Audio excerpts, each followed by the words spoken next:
ബേക്കറിക്ക് തീപിടിച്ച് വൻ നാശനഷ്ടം. ചീക്കോട് ഓമാനൂർ പള്ളിപ്പുറാഴിയിൽ ബുധനാഴ്ച പുലർച്ചെ 5:30 എടവണ്ണപ്പാറ കൊണ്ടോട്ടി റോഡിലെ സുൽത്താൻ ബേക്കറി കൂളാൻ കോഫി ബാർ എന്ന സ്ഥാപനത്തിന് തീപിടിച്ചത്. ഓമാനൂർ സ്വദേശി വെണ്ണാംതൊടി അബ്ദുള്ളയുടെ 3 ഷട്ടർ മുറിയുള്ള കടയിലാണ് തീപിടുത്തമുണ്ടായത്. അമ്പലത്തിങ്ങൽ ഹുസൈന്റെ ഉടമസ്ഥതയിലുള്ള കെട്ടിടമാണിത്. പുലർച്ചെ 5:30 പുക ഉയരുന്നത് ശ്രദ്ധയിൽപ്പെട്ട നാട്ടുകാർ ഉടൻ വാഴക്കാട് പോലീസിലും മുക്കം ഫയർ സ്റ്റേഷനിലും വിവരമറിയിക്കുകയായിരുന്നു. കടക്കുള്ളിൽ 4 LPG സിലിണ്ടറുകൾ ഉണ്ടായിരുന്നു എന്നതും റോഡിന് മറുവശം സ്വകാര്യ ആശുപത്രിയാണ് എന്നതും ആശങ്കയുണ്ടാക്കി.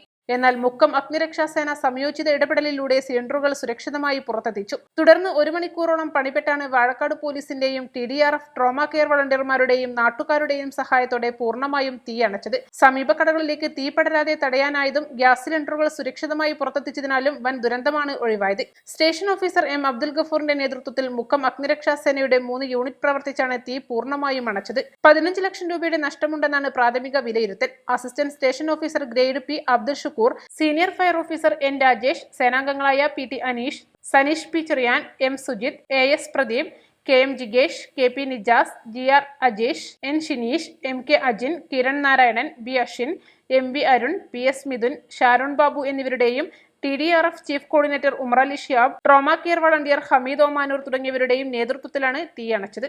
East live, Edavannappara.